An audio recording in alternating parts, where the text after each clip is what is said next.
Good morning students, welcome to PIMT YouTube channel. Now you are promoted to second year and your subject I will teach you is advertising management. First of all हमें ये पता करना है कि advertising होती क्या है. Subject के बारे में थोड़ा सा आपको पता होगा तो उसे आगे लर्न करने में आपको आसानी होगी. ये इतना कोई टफ सब्जेक्ट नहीं है, आप आसानी से इसे कर सकते हैं. एडवर्टाइजिंग क्या होता है? हम डे टू डे रूटीन में टीवी पर, कहीं बाहर पर, मतलब कहीं हम बाहर ट्रेवल करते हैं तो वहां पर हम एडवर्टाइजमेंट देखते हैं किसी भी फॉर्म में, या फिर हम टीवी पे रेडियो पे सुनते रहते हैं. This is a way of advertisement कि हम अपने प्रोडक्ट को प्रमोट कर रहे हैं. इट इज अ वे कि एक कंपनी अपने प्रोडक्ट, अपनी सर्विस को या अपने आइडियाज को किस तरीके से प्रमोट कर सकती है, किस तरीके से लोगों को बता सकती है. और इस साल आप एडवर्टाइजिंग मैनेजमेंट में आपकी 5 यूनिट्स हैं तो उसके बारे में हम सिलेबस से गो थ्रू हो जाते हैं. और आपका सब्जेक्ट कोड है 301, ठीक है. और इसकी 5 यूनिट्स हैं. यूनिट 1 में हम पढ़ेंगे एडवर्टाइजिंग इंट्रोडक्शन कि एडवर्टाइजमेंट होती क्या है, एडवर्टाइजिंग क्या मतलब है उसका, क्या इंट्रोडक्शन है उसके बारे में हम डिटेल में पढ़ेंगे. फिर है उसका स्कोप और इम्पोर्टेंस इन बिजनेस कि उसका क्या क्या स्कोप है, कि हमें कितने मतलब उसकी कितनी वैल्यू है और कितना इम्पोर्टेंस है. फिर है role of advertising in social and economic development of India कि इंडिया की सोशल और इकोनॉमिक डेवलपमेंट में उसका क्या रोल है एडवर्टाइजिंग का. और ये फर्स्ट का लास्ट टॉपिक है हमारा ethics and truths in Indian advertising कि इंडियन एडवर्टाइजिंग में क्या क्या एथिक्स और ट्रुथ्स है. एथिक्स मीन वैल्यूज क्या है, ट्रुथ मीन कितनी सच्चाई होती है एडवर्टाइजमेंट में. Next is move to second unit. ये हमारा इसका सेकंड यूनिट का फर्स्ट टॉपिक है integrated communication mix. Integrated communication mix के बारे में हम डिटेल में पढ़ेंगे. उसका मीनिंग, इंपॉर्टेंस, कम्युनिकेशन का मीनिंग आप सबको ऑलरेडी पता है कि कम्युनिकेशन होती क्या है. It's a two way process जिसमें हम वन पर्सन दूसरे को अपने आइडियाज अपने व्यूज बताता है, इधर ओरल, इधर रिटन और इधर by conveying message. Next is what is the process of and next is communication mix, उसके components, role in marketing. Communication का मार्केटिंग में क्या रोल है, क्योंकि एडवर्टाइजमेंट जो है मार्केटिंग का ही एक पार्ट है. ब्रांडिंग, उसका मीनिंग, इंपॉर्टेंस और इन एडवर्टाइजिंग, ब्रांडिंग का क्या मीनिंग है, उसकी क्या इंपॉर्टेंस है, उसका क्या रोल है एडवर्टाइजमेंट में. थर्ड यूनिट में अगर हम आए तो थर्ड यूनिट का हमारा फर्स्ट टॉपिक है प्रमोशन ऑब्जेक्टिव्स कि हम किस पर्पस पे प्रमोशन करते हैं, हमारा ऑब्जेक्टिव क्या है वो सब क्लियर होना चाहिए. उसकी importance, determination of promotion objectives कि हम जब प्रमोशन ऑब्जेक्टिव्स डिटर्मिन करते हैं तो कैसे करते हैं. Next is setting objective DAGMAR. DAGMAR का क्वेश्चन एग्जाम में डेफिनेटली आता ही आता है. सो ये जब हम टर्म करेंगे थर्ड यूनिट में तो आप अच्छी तरीके से समझ लो. Next is advertising budget importance कि हम अगर कोई काम करते हैं तो हम उसके लिए बजट प्रिपेयर करते हैं. बजट एडवर्टाइजमेंट का भी बनता है. एक कंपनी जब कोई एडवर्टाइज करती है किसी प्रोडक्ट को तो उसके लिए भी वो बजट एक सेट करते हैं कितनी अमाउंट तक मैं एडवर्टाइजमेंट पे स्पेंड करूंगा, क्योंकि एडवर्टाइजमेंट का कोई लिमिट नहीं है. अगर आप ब्रांड एम्बेसडर लेते हो तो उसकी अलग कॉस्ट पड़ती है. हर ब्रांड एम्बेसडर की अलग कॉस्ट है, अलग चार्ज है उसका, जो वो चार्ज लेता है एडवर्टाइजमेंट करने का. तो उस अकॉर्डिंगली आप अपने बजट के अकॉर्डिंगली उसे चूज करते हो कि हमारे बजट के अंदर कौन सा हम ब्रांड एम्बेसडर चूज कर सकते हैं.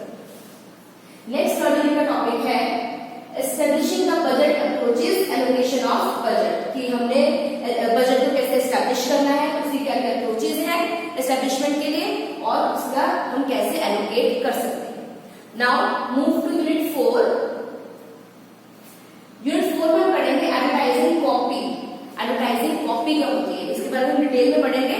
ब्रीफ में आपको बता देती हूँ एडवर्टाइजिंग कॉपी एक ऐसा मोड है जब एक कंपनी कोई एडवर्टाइजमेंट करना चाहती है उससे पहले उसका एक प्रॉपर सेटअप होता है कि हाँ हम ये चीजें अपनी एडवर्टाइजमेंट में दिखाएंगे. जो कंपनी से जो बोर्ड मेंबर्स होते हैं, चेयरपर्सन होते हैं, उन सबको दिखाया जाता है, प्रेजेंट किया जाता है कि हम ये कंटेंट रखेंगे अपना.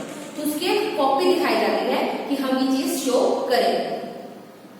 उसके कॉम्पोनेंट्स क्या है, टाइप्स ऑफ एडवर्टाइजिंग कॉपी की कितने तरीके की हो सकती है advertising copy. Importance of creativity in advertising कि अगर हम कुछ क्रिएटिव करते हैं एडवर्टाइजिंग तो आजकल हर कंपनी कर रही है, हर प्रोडक्ट के लिए, हर सर्विस के लिए, हर आइडिया के लिए हो रही है. लेकिन आप उसमें क्या क्रिएटिव ला सकते हो, दूसरों से क्या डिफरेंट ला सकते हो जिससे वो लोग आपका प्रोडक्ट, आपकी सर्विस को यूज करें. अगर वो कोई और यूज कर रहे हैं तो वो आप पर कैसे शिफ्ट होंगे, तो वो आपकी क्रिएटिविटी पे डिपेंड करता है। नेक्स्ट इज मीडिया प्लानिंग, कि अगर आप एडवर्टाइजमेंट करना चाहते हो तो आप किस तरीके का मीडिया यूज करोगे। आप अकेला न्यूज़पेपर में दोगे, अकेला रेडियो पे दोगे, अकेले पैम्पलेट्स आप डिस्ट्रीब्यूट करोगे, क्वेश्चनरी फॉर्म में करोगे एडवर्टाइजमेंट, या आप टीवी पर करोगे, या किसी और वे में आप करोगे। ठीक है, तो उसका मीडिया प्लानिंग, उसकी इंपॉर्टेंस क्या है मीडिया प्लानिंग की, स्ट्रेटेजीज क्या क्या यूज होती है मीडिया प्लानिंग के लिए, और मीडिया मिक्स। ठीक है, जैसे सेल्स मिक्स हमने पढ़ा है, प्रमोशन मिक्स पढ़ा है, वैसे ही हमारा एक है मीडिया मिक्स, उसके बारे में डिटेल में हम यूनिट 4 में पढ़ेंगे। Next is unit 5। यूनिट 5 में हम पढ़ेंगे एडवर्टाइजिंग रिसर्च। अब कोई भी नया कॉन्सेप्ट होता है तो उसमें रिसर्च का भी एक रोल है, कि हम सबसे पहले रिसर्च करेंगे कि हमने आखिर करना क्या है, किस ऑडियंस तक पहुंचना है, क्या टारगेट अचीव करना है। एडवर्टाइजिंग रिसर्च की इंपॉर्टेंस क्या है, testing advertising effectiveness, marketing testing for ads, ad mean advertisement, advertisement का शॉर्ट फॉर्म होते हैं एड्स, ये हम डेली रूटीन में एड्स ही बोलते हैं कि एड्स आ रहे हैं। ठीक है, तो नेक्स्ट है इंटरनेशनल एडवर्टाइजिंग, कि अभी तो हम इंडियन एडवर्टाइजिंग की बात कर रहे हैं, इंटरनेशनल एडवर्टाइजिंग क्या होती है, कि हम ग्लोबली अपने प्रोडक्ट के बारे में, अपने सर्विस के बारे में, या अपने आइडिया के बारे में किसी को बता रहे हैं। उसके बाद इंटरनेशनल एडवर्टाइजिंग की इंपॉर्टेंस और इंटरनेशनल और लोकल एडवर्टाइजिंग में डिफरेंस क्या होता है, ये हमारी 5 यूनिट्स हैं जिनके बारे में हम पढ़ेंगे।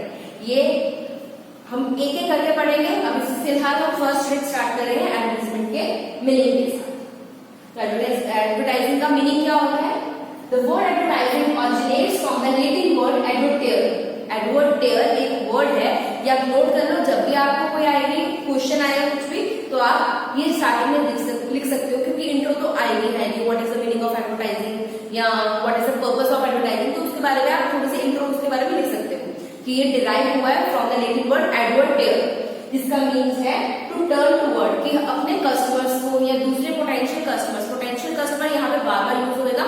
पोटेंशियल कस्टमर मीन्स ऐसे कस्टमर्स जिनका स्कोप है हमारे प्रोडक्ट या सर्विस की ओर अट्रैक्ट होने का, या जिन्हें हम अपने प्रोडक्ट की ओर अट्रैक्ट कर सकते हैं, अपने प्रोडक्ट को यूज करवा सकते हैं। ठीक है, उन्हें उनकी अटेंशन कैसे हम कर सकते हैं, that is called advertising. It is capable of diverting attention of viewers, listeners, readers towards a particular brand, product, service और आइडिया। किसी भी प्रोडक्ट के ब्रांड, उसकी सर्विस, उसके आइडिया, किसी चीज की और किसी का अटेंशन लेके आना is called advertising. It's the easiest means to attract the attention of others towards our product. अब इसकी डेफिनेशन है according to Wheeler, advertising is any form of paid non personal presentation of ideas. Paid form, yes, ये सबसे main important है कि हमारे communication के बहुत सी वेज होती हैं जो नॉन पेड भी होती हैं, हम नॉर्मली जाकर दूसरों को बता सकते हैं। सेलिंग के बहुत सारे वेज होती हैं जो हम इजीली बिना किसी पैसे के या कोई कमीशन या वैसे ही किसी को मतलब बताते रहते हैं। लेकिन एडवर्टाइजमेंट जो भी जब भी होगी वो हमेशा पेड फॉर्म में ही होगी।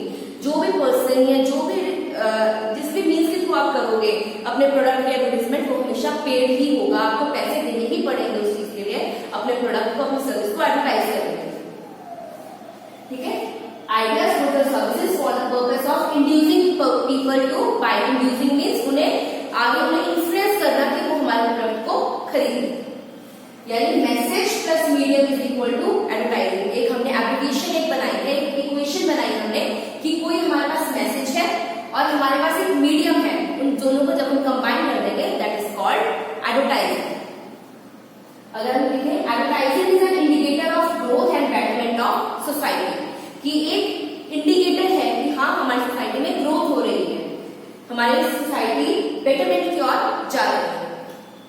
Advertising provides a direct line of communication to existing and prospective customers about the product or service, कि जो हमारे existing customers हैं और prospective means जो future में हो सकते हैं, उन customers को product और service के बारे में direct line of communication है कि हम directly उन्हें communicate कर रहे हैं, एक mass तक हम पहुंच रहे हैं, बहुत ज्यादा अमाउंट में हम लोगों तक पहुंच रहे हैं अपने प्रोडक्ट और सर्विस को के बारे में बताने के लिए।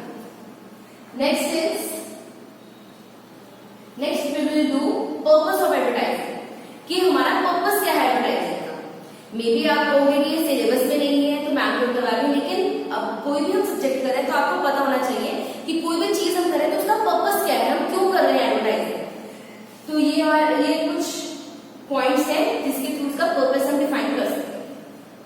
First is make customers aware of the product और सर्विस, कि लोगों में अवेयरनेस लाने के लिए कि हाँ हमारा ये प्रोडक्ट या हमारा ये सर्विस है, आप ये चीजें यूज कीजिए, ठीक है। सेकेंड पर्पस क्या हो सकता है, convince customers that your company's product और service is right for their need, कि उन्हें कन्विंस करना कि जो हमारा प्रोडक्ट या सर्विस है वही आपके लिए, आपकी नीड्स को फुलफिल कर सकता है, आपके लिए बेस्ट है। उन्हें कन्विंस करना is called advertising, is the purpose of advertising.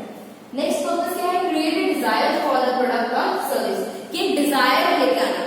For example इतनी सारी एडवर्टाइजमेंट्स आती है, हम सारे प्रोडक्ट तो यूज नहीं करते, लेकिन एक बार देखने के बाद तो हमारे मन में होता है कि एक बार यूज करके देखते हैं, मतलब एक डिजायर हमें जागती है कि हाँ एक बार हमें यूज करके देखना चाहिए इस प्रोडक्ट को। हम कोई रेगुलर सोप यूज कर रहे हैं, रेगुलर शैम्पू यूज कर रहे हैं, कोई खाने की टेबल्स यूज कर रहे हैं, लेकिन अगर हम उसके एडवर्टाइजमेंट बार बार कंटिन्यूसली देखें तो हमारे मन में आता है कि हाँ हमें एक बार इसे यूज करके देखना चाहिए।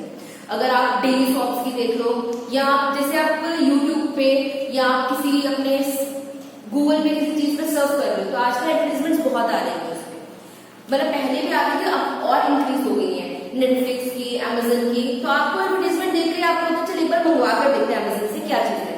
नेटफ्लिक्स की बात आती है कि ये शोज आ रहे तो आपको तो चलिए एक बार मैं सब्सक्राइब करवा कर देखता हूँ, एक बार देखता हूँ। मीन्स इसका पर्पस तब फुलफिल हो जाता है जब आप उस चीज को उनके एडवर्टाइजमेंट के थ्रू देखकर उस चीज को यूज करना स्टार्ट कर देते हैं, ठीक है।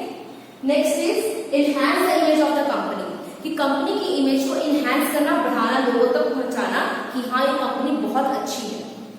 आजकल लोगों का माइंडसेट ये है कि हाँ एडवर्टाइजमेंट दे रहे हैं किसी चीज की तो यानी इसके पास बहुत पैसा है, बहुत एस्टेब्लिश कंपनी है, बहुत अच्छी कंपनी है। और ब्रांड एम्बेसडर के अकॉर्डिंगली अगर अमिताभ बच्चन किसी चीज को एडवर्टाइज कर रहे हैं तो यानी बहुत ही अच्छा प्रोडक्ट होगा, बहुत ही कॉस्टली होगा। अपने आप अपना माइंड सेटअप बना लेंगे इस चीज को देखकर, ठीक है।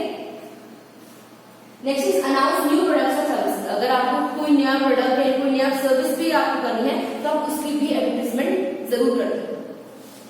Next is reinforce sales person messages, अब पहले तो जो सेलिंग का एक तरीका होता था, जब आप सेल्स पर्सन से बात करते थे वो नए प्रोडक्ट के बारे में आपको बताता था कि हाँ ये प्रोडक्ट यूज करो, ये अच्छा है। कई बार आप लेते थे, कई बार नहीं लेते थे, लेकिन अगर आप जो सेल पर्सन भी बता रहा है और आप उस चीज को टीवी के थ्रू या किसी और मीडिया के थ्रू आप बता रहे हो, लोगों तक कन्वे कर रहे हो अपना मैसेज, तो वो कहेंगे हाँ ये उस सेल पर्सन ने भी बोला था, मैं टीवी पे भी देख रहा हूँ कि ये इतने बड़े सुपरस्टार है, ये मुझे एडवर्टाइज कर रहे हैं इस चीज के बारे में कि हाँ ये चीज यूज करो आप, तो यानी वो सही कह रहा होगा। मीन्स उसके अपने सेल्स पर्सन के वर्ड्स को, उसके मैसेजेस को भी रीइंफोर्स करता है कि हाँ जो वो कह रहा था वो सही है।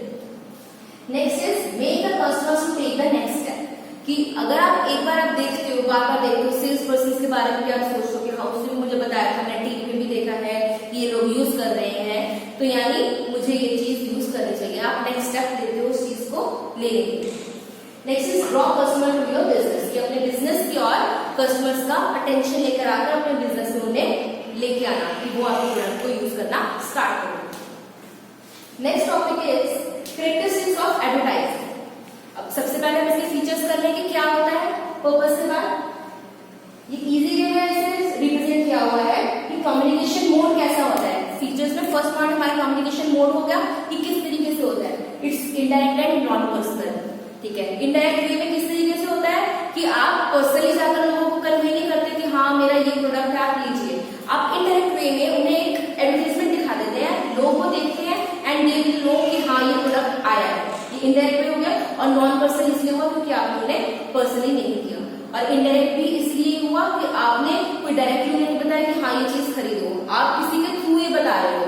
कोई जो मैन्युफैक्चरर है वो खुद आकर टीवी पर बताता नहीं है, रेडियो पे आकर बताता नहीं हाँ मैंने ये प्रोडक्ट ये सर्विस यूज मतलब नई अपनी कंपनी में लेके आया हूँ, आप इसे यूज कीजिए। वो अपने ब्रांड एम्बेसडर्स लेके आता है या और स्पोक पर्सन लेके आता है जिनके थ्रू वो अपने प्रोडक्ट की एडवर्टाइजमेंट करता है या सर्विस की एडवर्टाइजमेंट करता है। तो वो स्पोक पर्सन के थ्रू इनडायरेक्टली अपने कस्टमर्स तक पहुंचता है। नेक्स्ट इसका कैरेक्टरिस्टिक्स का पॉइंट है कम्युनिकेशन कंट्रोल, कि अगर हम कोई चीज अपना मैसेज कम्युनिकेट कर रहे हैं, एडवर्टाइजमेंट में तो हमारा मेन पर्सन कम्युनिकेशन का क्या है, हम अपना मैसेज कन्वे कर रहे हैं, अपना कंटेंट कन्वे कर रहे हैं कि हमारा ये प्रोडक्ट है, इसके ये फीचर्स है, ये सर्विसेज है। आपको सारा एडवर्टाइजमेंट में शो आता है। अगर आप कोई ब्यूटी प्रोडक्ट भी देखते हो उसकी इतनी एडवर्टाइजमेंट्स आती है तो उसका आपको सब शो हो रहा होता है कि हाँ ये फीचर्स है, यूज किया तो इस तरीके से हो गया। फेयर एंड लवली की एड्स आप कितनी बार देखते हो, आपको पूरा रिप्रेजेंट किया होता है कि हाँ पहले ऐसी स्किन है, देन यूज करने के बाद इस तरीके से हो गई। तो एडवर्टाइजमेंट एक वे है, कम्युनिकेशन का वे है, लेकिन ये क्या है हमारा, इसमें जो कंट्रोल है हमारा एक बहुत लो है, क्योंकि बहुत से घरों में बहुत से लोग ऐसे होते हैं जो पूरे एडवर्टाइजमेंट नहीं देखते हैं, एडवर्टाइजमेंट देखते हैं। हमारा भी डेली रूटीन में यही होता है कि चलो हम कोई चैनल देख रहे हैं, वहां पे कोई एडवर्टाइजमेंट आई है, हमने चैनल चेंज कर दिया, तो कहीं और देख रहे हैं, क्या एडवर्टाइजमेंट देखी जाती बार बार। तो मतलब कंट्रोल हमारा बिल्कुल कम है कि लोग, अगर आपने कोई चीज की एडवर्टाइजमेंट की है तो लोग देखेंगे ही देखेंगे, इस चीज की कोई गारंटी नहीं है, इसलिए कम्युनिकेशन कंट्रोल हमारा कम है।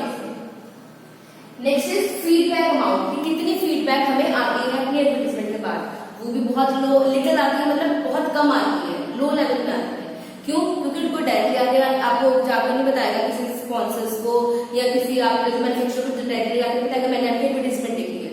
तो फीडबैक आपको डायरेक्टली नहीं आती, आपको इनडायरेक्ट वे में आती है कि जिसने, मतलब मैंने किसी शॉप से जाकर कोई सामान खरीदा किसी कंपनी का एडवर्टाइजमेंट देखकर, तो मैं अगली बार जब जाऊंगी तो मैं उससे कन्वे करूंगी मैसेज कि हाँ मुझे प्रोडक्ट बहुत अच्छा लगा, मुझे सर्विस बहुत अच्छी लगी, तो वो आगे आपका मैसेज कन्वे करेगा।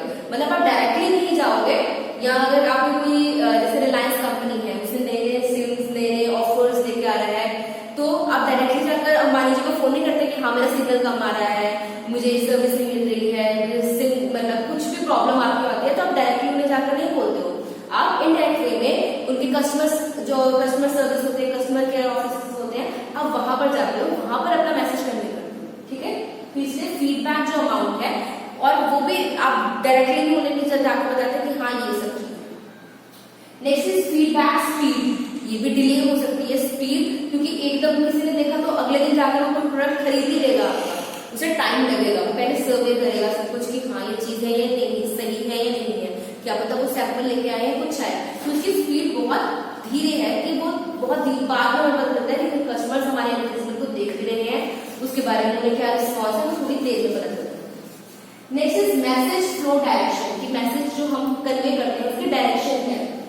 दिस इज वन वे, कि एक वे में होता है हम ही कन्वे कर रहे हैं, अगर मैं कोई चीज की एडवर्टाइज कर रही हूँ तो मैं वन वे कर रही हूँ, दूसरी साइड से मुझे कोई डायरेक्टली रिस्पॉन्स नहीं आता कि वो उसी टाइम मेरे साथ कम्युनिकेशन में नहीं होते, ठीक है। Next is message content control, उस पर हमारा फुल कंट्रोल होता है कि हमने क्या दिखाना है, जैसे हमारे BIMD की कैंपेन्स चल रही है, ऑनलाइन कैंपेन्स, तो एक एडवर्टाइजमेंट का ही पार्ट है, तो इसमें जो कंटेंट है उसमें हमारा फुल कंट्रोल है कि हमने क्या शो करना है, क्या चीजें दिखानी है, ठीक है। नेक्स्ट इज स्पॉन्सर आइडेंटिफिकेशन, इसमें भी हम इजीली स्पॉन्सर को आइडेंटिफाई कर सकते हैं, ठीक है, कि किस पर्सन ने कौन सा मैन्युफैक्चरर है, किस कंपनी का प्रोडक्ट है, उसके बारे में हमें डायरेक्टली पता चल जाता है। उस पर reaching large audience very fast, कि हम बहुत जल्दी से बहुत लार्ज अमाउंट ऑफ ऑडियंस में पहुंच सकते हैं। एक बार हमने बस कॉस्ट अप्लाई करनी है कि हमने एडवर्टाइजमेंट एक दिखा दी, अब वो तो बार बार डिस्प्ले होती रहती है, तो बहुत fastly large amount of audience तक पहुंच जाती है। एंड लास्ट इसका कैरेक्टरिस्टिक का पॉइंट हमारा मैसेज फ्लेक्सिबिलिटी। फ्लेक्सिबिलिटी क्या है, हम मैसेज को चेंज नहीं करते कि हाँ हम ये छोटे बच्चों को दिखा रहे थे मैसेज ये वाला दिखाएंगे, बड़े को दिखा रहे थे नहीं, हम एक ही मैसेज में एक एडवर्टाइजमेंट में सबका पोर्शन दिखा देते हैं कि हाँ ये कंटेंट है हमारा, ये चीज हमारे छोटे बच्चों के लिए, ये बड़े बच्चों के लिए, ये यंग पर्सन के लिए है, या ओल्ड एज पर्सन के लिए, ठीक है। तो ये सब हमारा जो फ्लेक्सिबिलिटी होती है, सेम मैसेज आता है ऑडियंस के लिए, ये फ्लेक्सिबल नहीं होता, ये चेंज टाइम टू टाइम नहीं होता। तो आज हम इतना ही करेंगे, इसमें हमने आज इसका मीनिंग किया है एडवर्टाइजिंग का, हमने इसका पर्पस किया कि हम क्यों एडवर्टाइजमेंट करते हैं, और इसके फीचर्स किए हैं हमने, ठीक है।